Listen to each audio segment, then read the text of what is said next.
रजत से कभी भी दोस्ती नहीं हुई मेरी, हमेशा मतलब बातचीत होती थी, फिर हमारा झगड़ा हो जाता था, फिर मैं रोती थी, वो चुप करवाता रहता था। तो रजत ऐसा है कि वो अपनी बात पे कभी रहता नहीं है, हमेशा मुकर जाता है। ये जो उसको पलटू और यू टर्न का जो टैग मिला है ना, वो एकदम परफेक्ट मिला है, क्योंकि वो अपनी बातों पे कभी नहीं रहता है।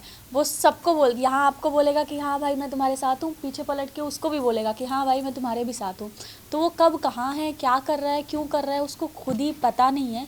और ये जो उसकी आदत है कि जैसे मेरे साथ वो करता था कि पहले मुझे हर्ट करता था, मेरा मजाक उड़ाता था, पीठ पीछे भी जाके सबके साथ मेरा मजाक उड़ाता था, फिर वापस मुझसे बात करने आ जाता था, है ना। और जब मैं रोती थी, चुप करवाता था, तो यही चीज़ें रिपीटेटिव हो रही थी। तो मुझे ऐसा लगता था कि ना मेरे साथ रजत जो है बहुत ही फ़ायदे के लिए, ये समीकरण वाला रिश्ता होता है ना, वैसा था कि मुझे वो रजत चोट भी मारता था और फिर मलहम भी लगाता था, फिर चोट मारता था, फिर तकलीफ़ पहुंचाता था अपने शब्दों से और फिर मलहम लगाता था। तो ऐसे इंसान से दूर रहना बेहतर है जो आपके साथ है पर आपके पीठ पीछे आपकी बुराई कर रहे हैं, आपका मजाक उड़ा रहे हैं।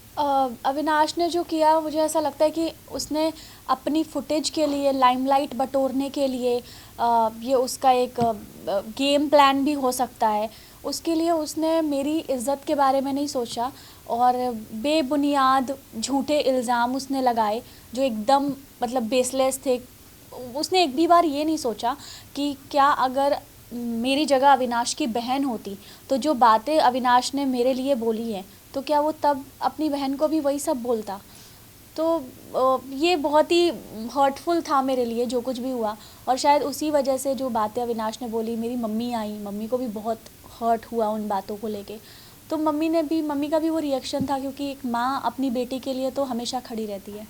करण ने अगर ये बोला है कि मैं एक्टिंग करके यहाँ तक पहुँची हूँ, तो मुझे तो 3.5 महीने मैं एक्टिंग कर रही हूँ बिग बॉस के घर में, तो मुझे तो बेस्ट एक्ट्रेस का अवार्ड मिलना चाहिए ना।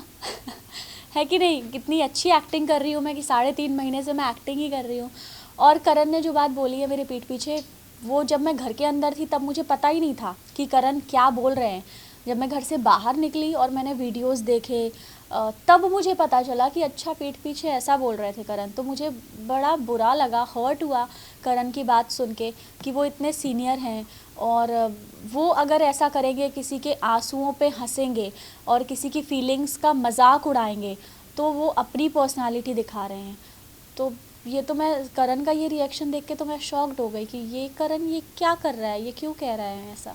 रजत ना कभी मेरा दोस्त था और ना ही बन सकता है, ना मैंने उसको कभी रजत भाई बोला है ना। तो भाई भी मैंने रजत भाई कभी करके उसको बोला नहीं। तो मुझे ऐसा लगता, मम्मी जी ने तो बोला दोस्त है ना।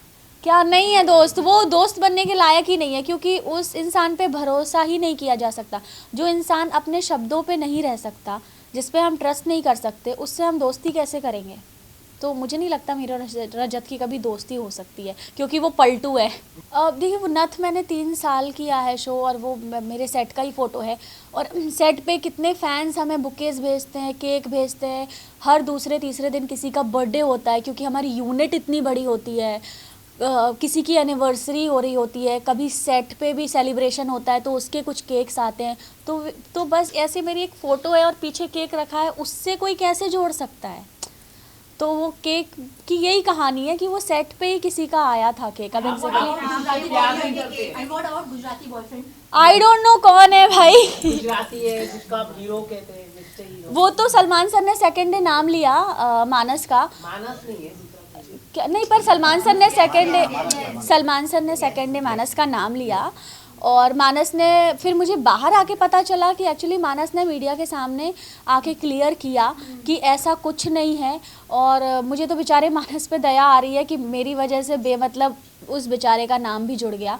पर मानस जैसा दोस्त भगवान सबको दे कि उसने मेरे लिए आके एक क्लैरिटी रखी। इतने गट्स हैं उसमें कि आके उसने क्लियर किया कि नहीं भाई ऐसा नहीं है। उनको अपने लिए प्रॉब्लम नहीं कि उनको ये था कि एक लड़की की इज्जत खराब। हाँ, तो वही मैं कह रही हूँ कि ही इज़ जेंटलमैन, एंड मानस के साथ मैंने काम किया है और वो इतना अच्छा है। तभी तो मैं कह रही हूँ, मैं अंदर थी, मुझे पता भी नहीं कि बाहर चल क्या रहा है, पर मानस ने कितने अच्छे से क्लैरिटी के साथ सारी चीज़ें क्लियर की। ये बहुत बड़ी बात है है ना. So I respect him a lot and मतलब ही इज़ जेंटलमैन. मतलब ऐसा दोस्त हो तो मानस जैसा. मम्मी ऐसी खबरें आई थी कि आपने होस्ट किया था पार्टी। किया आपकी क्या बाहर आने के बाद बाहर आने के बाद का पता नहीं. हाँ, मैंने उसको ऑब्वियसली थैंक यू बोला कि थैंक यू सो मच यार, तुमने मेरा इतना सपोर्ट किया. और कोई को एक्टर हो तो मानस जैसा. तो मैं तो अगर मुझे कोई को एक्टर चाहिए, मैं किसी के साथ काम करना चाहती हूँ तो मानस के साथ काम करना पसंद करूँगी, क्योंकि वो इतने अच्छे इंसान हैं जो सबके बारे में सोचते हैं. और जब वो सेट पे भी थे तब भी सबका ध्यान रखना, चाहे वो स्पॉट दादा हो चाहे वो कोई भी हो. अमर उजाला जीवांजलि के सारथी की मदद लें और महाकुंभ में स्नान जरूर करें.